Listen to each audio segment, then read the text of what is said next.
Olá, meus alunos do 8º ano, espero que esteja tudo bem com vocês. Hoje nós vamos falar, ainda dentro do segundo reinado, falando sobre o processo de abolição da escravidão. A gente já sabe que esse processo ele não foi rápido. Desde a independência já se discutia o que seriam dos escravos, ou seja, tinha gente lutando ali pelo fim da escravidão, mas claro, as oligarquias, os poderosos do Brasil, da nação recém-formada, não queriam o fim da escravidão. Isso foi rolando ainda por algum tempo. Bom, mas para que a gente entenda, a Inglaterra começou a fazer uma pressão muito grande sobre o Brasil para que o Brasil acabasse com a escravidão. E aí surgem muitas teorias. A escravidão ela era ruim para os negócios ingleses, porque se os negros eles deixassem ser escravos, se tornassem mão de obra livre, eles tinham salário para gastar. Outras teorias, a mão de obra escrava ela se torna muito mais barata do que a mão de obra livre de alguns lugares, então o Brasil podia ficar melhor nessa concorrência. Assim surgem muitas histórias. Ou não, os ingleses tinham sim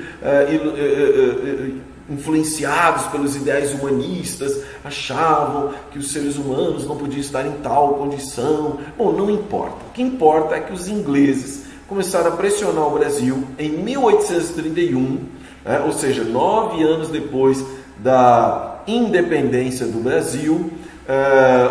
O tráfico de escravos era proibido pelos ingleses. Os ingleses estavam proibindo o tráfico de escravos, porque o grande problema era o tráfico inicialmente. Você tinha que cortar o lugar de onde vinham os escravos.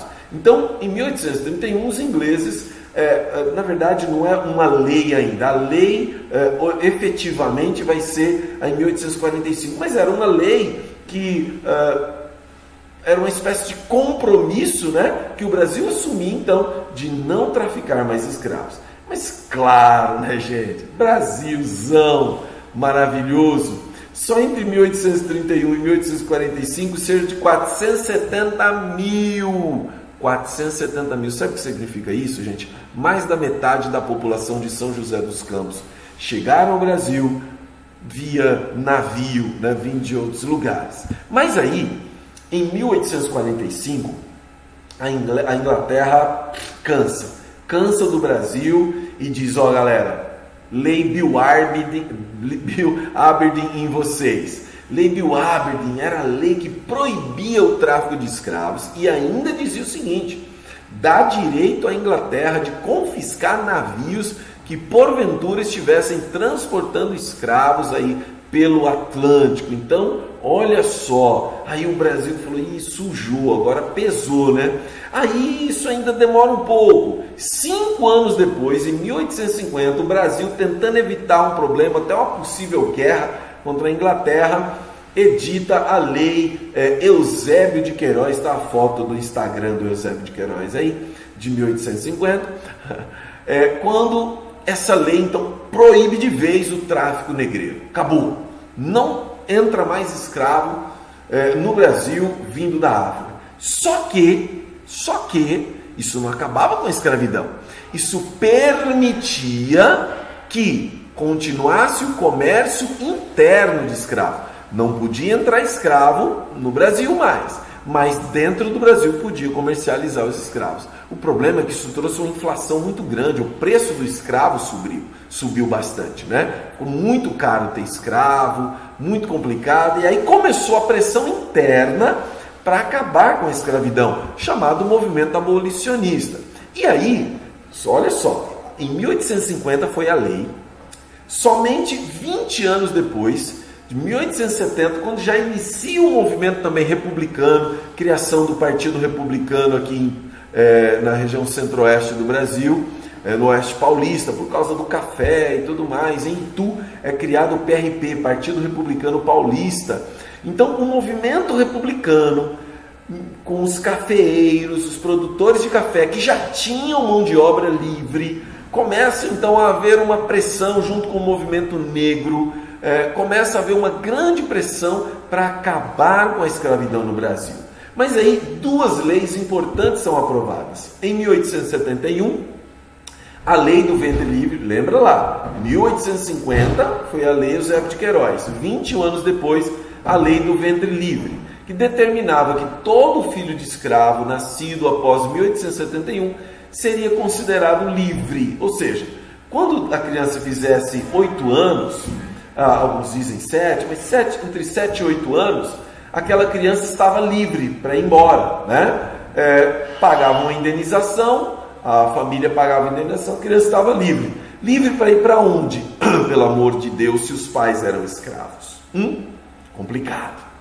Ou quando aquela criança então permanecesse ali trabalhando até os 21 anos, ela poderia ser livre sem indenização. Ou seja, gente, que lei é essa?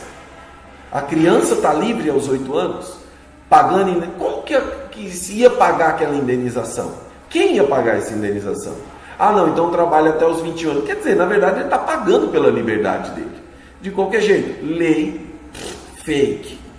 Vamos ver outra lei que aconteceu. Olha, 1850, 1871, 1885. 14 anos depois é que sai a lei do sexagenário. O que essa lei dizia? Que o homem, o escravo, o homem ou mulher acima de 60 anos poderia ser livre, desde que pagasse 3 anos de indenização ali. Bom, em primeiro lugar, quantos escravos chegavam aos 60 anos, depois de anos e anos de trabalho pesado? Nasceram. Essa geração de 60 anos aí, praticamente já nasceu escravo. E aí, como é que fazia para, então, ser livre aos 60 anos? Né? Alguns já tinham vindo da África adultos. Como é que faz? E outra coisa, tudo bem, 60, 63 anos estava livre. Para ir para onde? Viver como? Percebe? Lei fake, só enganação. Claro que foi um avanço, sim, mas não resolveu o problema. E aí o movimento abolicionista ganha força, ganha muita força. Vários grupos da sociedade, a sociedade civil organizada, o movimento republicano, como eu disse agora há pouco. Então acaba que em 1888, quando Dom Pedro II está em viagem, é proposta então a lei ao Senado Federal para que conseguisse então a abolição da escravidão.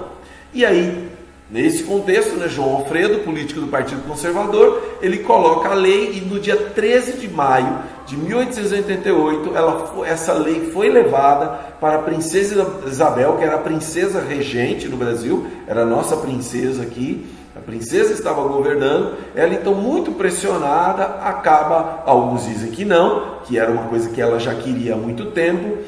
Na verdade, existem muitos materiais que falam que Dom Pedro II já queria a abolição há muito tempo, mas eram as oligarquias quem o pressionavam, ele já queria. Então são vários discursos, gente, vários discursos em torno da escravidão. É que existem discursos que dominaram a cena, né? E outros discursos que não são tão ouvidos. Mas, independentemente disso, a princesa Isabel, ela acaba assinando essa lei e promulgando a Lei Áurea, que dá, então, liberdade aos escravos sem pagamento de indenização. Bom, num primeiro momento foi festa, mas nem tudo virou festa.